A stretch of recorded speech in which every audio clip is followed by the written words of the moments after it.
Welcome to episode 262 of the Ben Briggs podcast. I am Ben Briggs. It is Tuesday, people. Tuesday, the 31st of January, 2023. And fucking hell, yeah. The last day of January, people. This month's gone quick. I know everybody says that. I know I sound like every single fucking old person. That is an old person trope, isn't it? Oh my God. This month's gone quick, but it does seem to fucking have gone really quick. It seems like yesterday it was like Christmas time, and things are warming up here. It's got a little bit milder this week. Not that you need a weather report from the UK, but yeah, it seems. Fuck me, this month's gone quick. It just seems to have been a very busy month with one thing or another, and I've had no time to sit back and relax. So I started reading a book. I got a book for Christmas. Yeah, I fucking read, people, every now and again. Do you, Ben? Do you? Are you sure it's not just memes you click through on the internet? Yeah, I read stuff every now and again. Yeah, people out there. Yeah.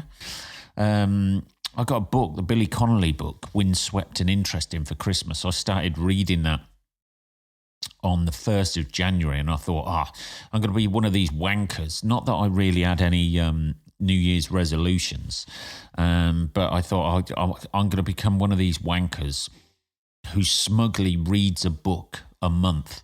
And I'm still on something like, I think I smashed out 50 pages in one day and felt very smug about myself. Oh, yeah. This is the new me. And I'm still at that. I still haven't opened that book yet. Haven't fucking reopened it at all. So the resolutions are out the window, people. Not unless I smash it out in one night tonight.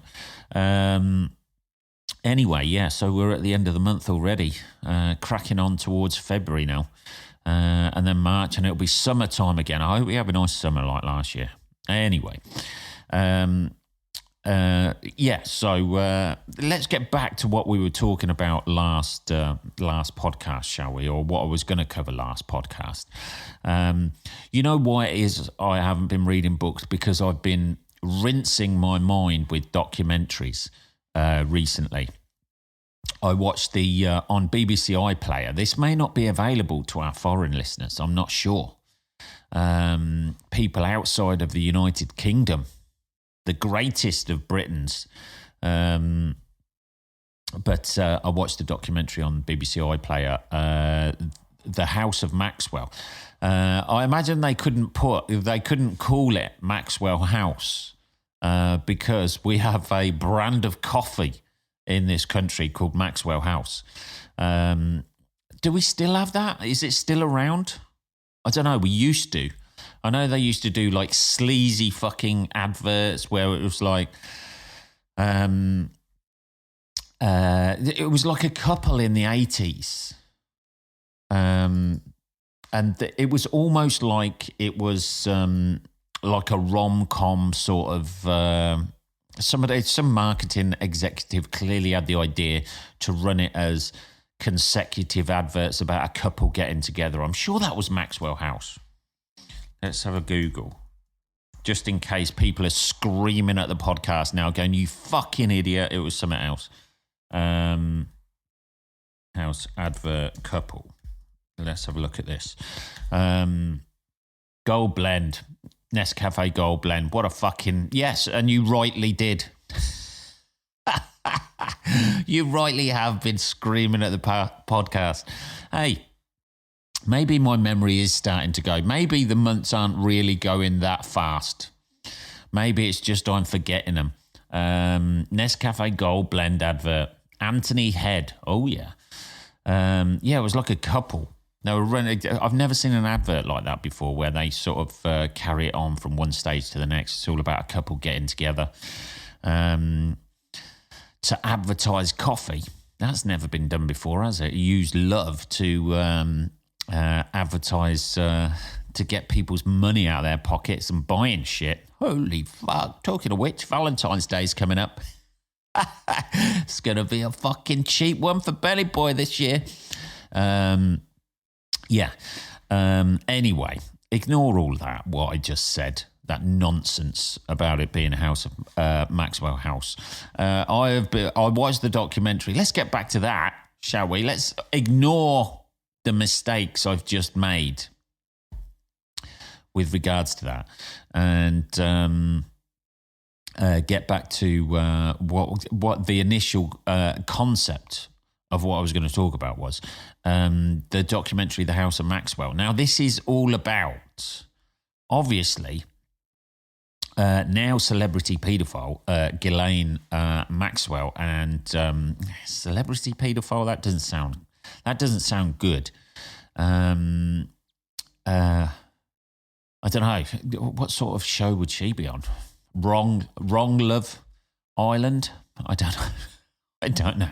Hey, I'm clutching at straws here, people. Her and her family. Basically, if you don't know the backstory to it, her dad was like a massive sort of Rupert Murdoch sort of character, media mogul, some sort of like fucking Bond villain. He stole loads of shit from the pension fund of the Mirror newspaper and all the newspapers he owned. He took a dive off his boat at some point, I think in the 90s, was it? I should know this. I watched the documentary, but I only take snippets in. He took a dive off his boat, was found. He was a big guy anyway, so I imagine he bloated up quite a bit. He may have bloated up so much he actually became Jeffrey Epstein's weird island that he had, just floating out there. So he died, and then it takes you all the way through to Ghislaine Maxwell now, and what happened to her and her latching onto Jeffrey Epstein and how weird all that fucking was. It's fascinating watching that. I know, it's fascinating and it's also weird. It sort of like gives me an uncomfortable feeling watching that because you know what they've done now. You know, all that weird shit they were doing, like having, Jeffrey Epstein was a fucking asshole. I don't think that needs to be clarified. But it's just people get too fucking rich and nobody corrects them, do they? They just get too fucking rich, too fucking powerful, and everybody just goes along with what they want to do, and nobody ever turns around and goes, you need to curtail that behaviour. They just get along, just paying people off. It's the ultimate corruption, isn't it? Instead of doing something fucking amazing in the world, they just get selfish and fucking do whatever they want to do. But it was it's just a fascinating documentary seeing the sort of like the way her dad was, and she was like the favourite child, privately educated, set up to having a fucking amazing life. And even at the start of the documentary, there's sort of like video footage of, I think it's like in the pandemic or whatever, and it's outside the prison that she's actually in at that point. And just the fall from grace. I don't know, there's something about the human, being a human, like it's fascinating watching somebody fall from grace or fall from like a position of power or a privileged background and then end up with nothing. I think it's probably because that's one of the big fears in all of us, isn't it? That everything is transitory, and this, whatever we have in the world right now, we can just fucking lose it just by either making a stupid mistake, not that theirs were stupid mistakes, or just getting carried away. They were essentially living like it was the last days of fucking Rome, having weird sort of parties and then, you know, like at one birthday party or something, she paid somebody to have a song written about him, and it was mentioning like young girls having a crush on him and shit like that. And this guy's just writing it away. Didn't realise the significance of it, and all his friends are sitting around in fucking goat's heads or I don't know, laughing at it, and he was just like, the guy doing it, who wrote the song, was just fucking horrified by his own lyrics, which is never something you want to be, I imagine, as a as a fucking songwriter. The one who wrote, you know, you want to be the one who gets the royalties in from the Christmas songs. You don't want to be the one writing specific songs for paedophiles. I mean, it's a hell of a niche. You're going to get paid well. It's a billionaire paedophile, but I don't know, man. It's not really the legacy that you want your music to lead. You ain't going to be, you know, you ain't going to get Paul McCartney buying the rights to that sort of music. Possibly, you know, Rolf Harris might chip in a few quid. But certainly not that. So I watched that. And it just, it's just the corruption. The whole thing about this is you start thinking, somebody who's a billionaire like that and was that corrupt, you start thinking about other billionaires and you just think, what the fuck are they up to? You know, it's another level of, you know, just another level of power that money brings, isn't it? It's not even another level. It's just like, you know, it's inconceivable. But obviously that has ended bad. It ended, I think, like she's in prison. That ended badly for her. Pretty much worse for Jeffrey Epstein, I think it ended. Whereas you think if you know, you could have had such a positive impact on the world with that amount of cash. I mean, look at Jeff Bezos. He is employing people at barely minimum wage. There was something I heard on the radio the other day about Jeff Bezos, that if he could afford to give each of his employees 90 grand, £90,000 as a fucking bonus, and he'd still have as much money as he had when he was going into the pandemic. That's fucking mental, isn't it? That you could make that difference to so many people's lives and still have the same amount of money that you had like 3 years ago. Fucking baffling, isn't it? It's just, you know, there's people who can solve world hunger. There's about 10 people in the world who can solve world hunger.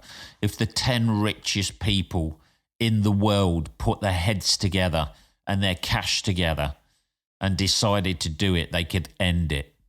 But they just want to go to space instead. Isn't it? They want a fucking selfie on the fucking moon. As people are fucking scratting around for a fucking dinner down here, but Jesus, it's just mind-boggling. I don't know you're thinking out there at the minute, right? Well, that's easy for you to say, Ben. You've got fuck all. Yes, it is. It is easy for me to say, right? It's easy for me to for any of us to say, hey man, if I had billions of dollars, I'd give fucking loads for charity and end world hunger and start working towards world peace and shit like that. I probably wouldn't. I'd be driving around in a fucking Ferrari a different Ferrari every hour, possibly. I don't know. Money corrupts, doesn't it? Like, I'm bad enough when I've got like a fucking spare tenner in my pocket. I'm always tempted to buy a packet of cigarettes. Fuck's sake, I'd be on fucking super high octane heroin within a week if I became a billionaire, I imagine. Nobody telling me what to do anymore. It'd be a fucking dream. I think I'd just like, I think I'd probably sit back and enforce this podcast on everybody every day. I'd be living in a fucking Big Brother style house where there's cameras everywhere recording my every moment, because for some reason, because I've got money now, people will want to know what I'm doing. That's basically, and there you go. That's Instagram for you. That's my summation of Instagram right there. Hey, I've got the illusion of money. Want to know what I'm doing? Here's some photos about all the great stuff I'm doing. How do you feel shit about yourself now? You can follow me if you want. I ain't going to follow you back, you piece of shit. There's Instagram. I ain't interested in what you're doing. I'm going to show you what I'm fucking doing. And you're going to look and you're going to like that shit. And you better fucking share it, you piece of shit. Instagram, that should be the advert for it. Do you want to see a lifestyle you can never reach, but you aspire to reach? Do you want to share in that by looking at pictures of more successful people than you? That'll make you feel bad about your life for the brief glimpses that you have before you start crying with your head in your hands? Join Instagram.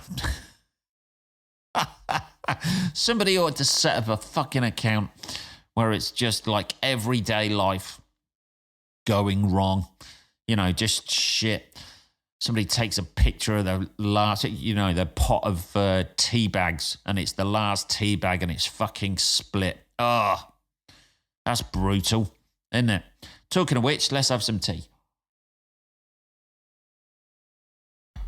There we go. The other thing I have watched as well, that I've found myself, that I don't like myself for what, liking this, by the way.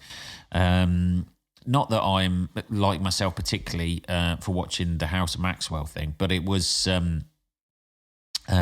recommended to me, so I thought I'd watch it. I watched Mr. Inbetween on Disney Plus. Now I know there's people out there going, "That is fucking wicked, man." I know, calm down, everybody. Right? I was recommended to watch this by two people. Two, I say. And I didn't really, I don't know, I put it on. I started watching it and I was like, oh, God, it's fucking hard work, this is, isn't it?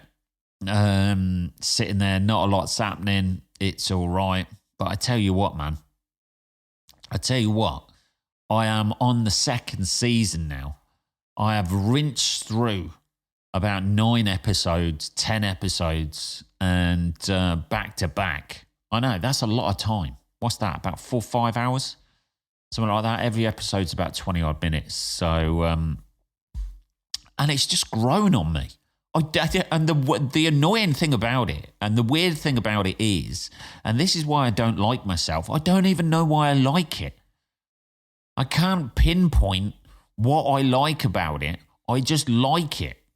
It's just sort of, kind of, I don't know, it's kind of almost like reality sort of TV. The way it's shot is really good. I quite like the understated nature of it.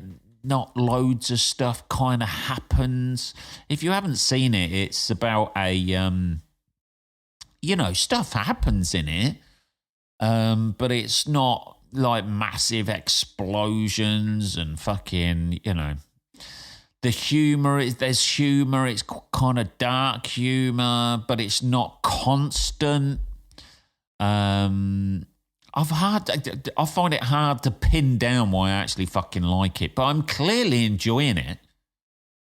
I'm clearly enjoying it because I'm still fucking watching it. And I don't know why I'm still watching it, because I didn't enjoy the first couple of episodes. And then I just gave it another chance. Maybe I'm just getting needy. Maybe I'm just got, like, I've heard so many people saying about how great it is. I've become inducted into the Mr. Inbetween cult. But it's on Disney Plus. It's about a hitman. And basically, the mundanity, is that the mundane nature? Let's go that angle instead, because we're not too sure about whether mundanity is a word. Mundanity? Mundanity would be something which instantly and off the cuff becomes mundane from being interesting. Very much like this podcast in many ways. Anyway, just the mundane nature of like his everyday life when he's not bumping people off, which, you know, and just the normal things he encounters, goes through, you know, people he meets, and having that set against the backdrop of him being a hitman who's actually quite tough and quite ruthless. I'm just really, really enjoying it. I know. This is a fucking new experience for me, actually enjoying something. So yeah, I thoroughly recommend watching that, people. I haven't been up to a lot, like, since the weekend, really, since gigging at the weekend. I've got a few gigs this week planned out. New material nights as well. I'm trying to get ready for my show at Leicester, which is going to be... I do an hour's show at Leicester, at the Big Difference in Leicester every year. They've been really sweet and let me do it there for the last... God knows how long. 10 years, something like that, I think. And I do an hour's show on a Sunday, usually in the afternoon as well, which is like, you know, my sort of stuff in the afternoon when people are sitting around drinking tea. I know I'm doing it here on the podcast, but it can be a little jarring, I think. I need people with a fucking few beers inside them. I haven't really been up to that much, and I've been reveling in the fact that I haven't been doing that much. I've been writing material, trying material out, which is a long process. I try and cut down on the amount of stage time I need to get it right by rewriting it. But it's been a bit of a quiet one the last couple of days. So that's why I've been, you know, watching fucking documentaries and Mr. Inbetween. The interesting story about that as well, apparently it was all self-financed. Like, the guy who did it did a short film and self-financed that on a fucking shoestring budget, apparently.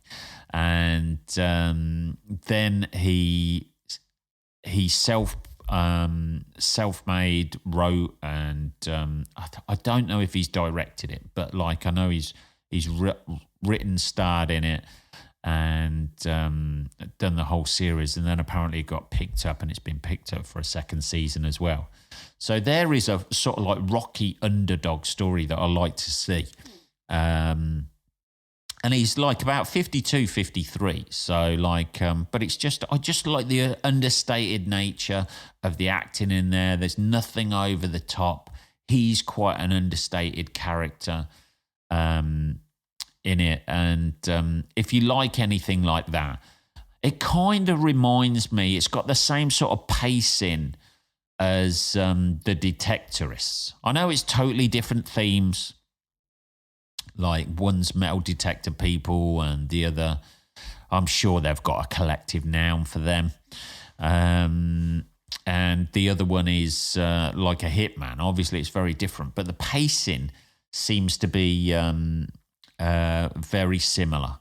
Like everything's quite understated. There's no big like fuck you, fuck this. Like every fucking London gangster film that you've ever seen. Are you trying to mag me off? Are you some sort of fucking mag? You mag? Are you trying to mag me? Oh God, Jesus Christ! Every fucking London gangster film seems to be trying to be a remake of Lock, Stock and Two Smoking Barrels, doesn't it? Because you had a flood of those sort of films come out after that, which were very similar, trying to do that, London gangstery thing, and it just never seemed to. Like the Rise of the Foot Soldier, all of those films. You trying to mag me off, you fucking mag? You mag? Are you calling me a mag? Yeah, I'm calling you a mag, you mag. All right, Jesus fucking hell. We get it. You're from fucking London, right? You trying to be a cunt, you cunt? Are you calling me a cunt, you cunt? I ain't no cunt, you cunt. You're the cunt, you cunt. All right, Jesus. Same geezer in it all the time. Right, let's have a bit of tea. Couple of things I've seen in the news. The Just Stop Oil protesters. They seem like cunts. Are you calling me a cunt, you cunt? I'm a fucking oil protester, you cunt. All right. There's a Just Stop Oil protester who also works down Camden Market. Jesus Christ, they're just going around like wrecking. I don't see the. I know it's all to get like publicity and that, but destroying works of art, that have been there. I know, I know they're painted with oil paints, people. I know that, yeah, but they were painted fucking ages ago. I don't think, destroying the sunflowers is really going to help with diminishing the impact of the oil industry, being as it was painted, over 100 years ago, before they were ever even alive. They just said it's got right down to now. It's got right down to they don't seem to be allowed anywhere near any masterpiece works of art. So this week. They ended up attacking King Charles's waxwork. So that's where it's come down to, isn't it? They did the sunflowers. They've done, what have they done? A couple of Cézannes as well. Something like that. And now they're down to Prince Charles's waxwork. What's the next thing they're going to do? Attack the White Company and fucking throw paint all over their overpriced candles that they've got in store. I have no idea, people. I have no idea. It just seems like a real fucking shit way of like protesting. You see the climate change people who were camped out on the M25 or whatever, blocking people trying to get to work and trying to work hard. I know climate change is a big thing. I know it's eventually going to kill us all. Yeah, but hopefully not in the next, 20 odd years when I'm still around. Let's hope we've got a little bit more than 20 years. I actually did a new material night last night, and I was talking about how old I fucking feel.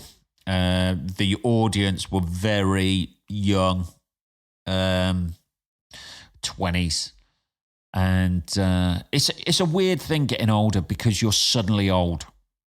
You don't realise it. You sort of like shroud yourself to getting older, and then suddenly you screech to a halt and you go, oh, fuck, I'm that guy now. I'm the guy. Gigging with younger comics as well, and just the audience getting younger. Obviously, it's not across the board, but last night was particularly a young person's gig. There was an awful lot of people. There was people there with their parents, people in their 20s, and they're there with their parents. And whereas it used to be, you'd be playing, you'd be more engaged with the kids than the parents. Now I have more in common with the parents. It's a strange shift, isn't it? It seems like you're young, going through, and learning this, learning that.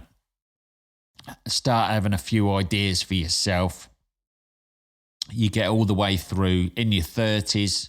You're still young. People are, you're still young in your 30s. People are still sort of like looking at you as if you've still got a lot to learn. Still quite patronising towards you at times like that. And then you get in your 40s and people are looking for you for the answers. And you're like, hey, man, I'm still that guy who was in his 20s. Have you got no fucking idea? Yes, the outside has aged, but I am still working shit out in my head. I have no answers whatsoever. I have no idea. You can throw an issue at me and I'll need to think about it. I still don't have an instant answer for that. But it's a very odd thing getting older. And people sort of, because you still feel young, but your body every now and again will fucking give up on you. You get a back twinge every now and again when you try and exert yourself, or you just come home and feel knackered. Which gets me into, actually, we have been contacted, by the way. Bit more tea there. By a listener of the show, Mike Chase, who, after taking the advice of the not gulping the water down on the last podcast, I know we've switched tack there for a minute, but not gulping the water down, has said you shouldn't have a nap for more than 10 minutes. Jesus, it's not good for you, apparently. Well, I don't know. I don't know whether he said. I don't want to be corrected by him in saying that it's not good for you, but you shouldn't take naps longer than 10 minutes. I take a 3-hour nap some afternoons. What's that doing to me? Is that why I can't sleep at night? Is that it? Is that why I'll take a nap in the afternoon, and then when it gets to about 11 o'clock at night, I can't sleep? That could be it. But there you go, people out there. Don't take any longer than 10 minutes. Don't you fucking dare take longer than 10 minutes. I like the idea of sharing these spurious bits of information. I shall try to come up with more spurious bits of information for you of how you can live a more healthier life. Don't take heroin, apparently. There we go.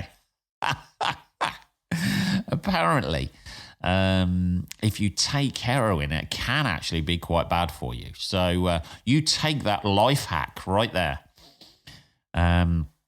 What are we on? 32 minutes, people. It's been a bit of a rambling episode. I definitely recommend watching those two things, though. Especially Mr. Inbetween, which is exactly what I'm going to do. I've got it paused on the TV right now. That's my heroin right now at the moment, and I don't know why. I don't know why.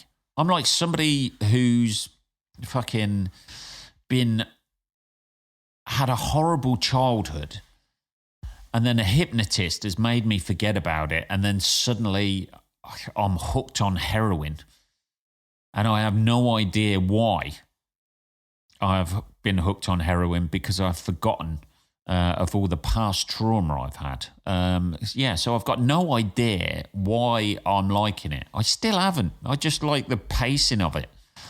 Well, that's an idea of why you like it then, Ben, isn't it? Well, maybe. But, there's nothing that instantly grabbed me with it. It was just sort of grew on me. like fucking moss. I don't know. Anyway, that is episode 262 of the Ben Briggs podcast. Hopefully next time I'll have done a bit more stuff, won't I? And I can come back and report to you what I've been doing. I've got a few gigs this week. I'm out and about. I'm treading the boards, people. Are you doing your turn? Where's the comedic turn? Oh God, I hate that phrase. Anyway, have a good week, motherfuckers. I shall speak to you on Saturday. Take care.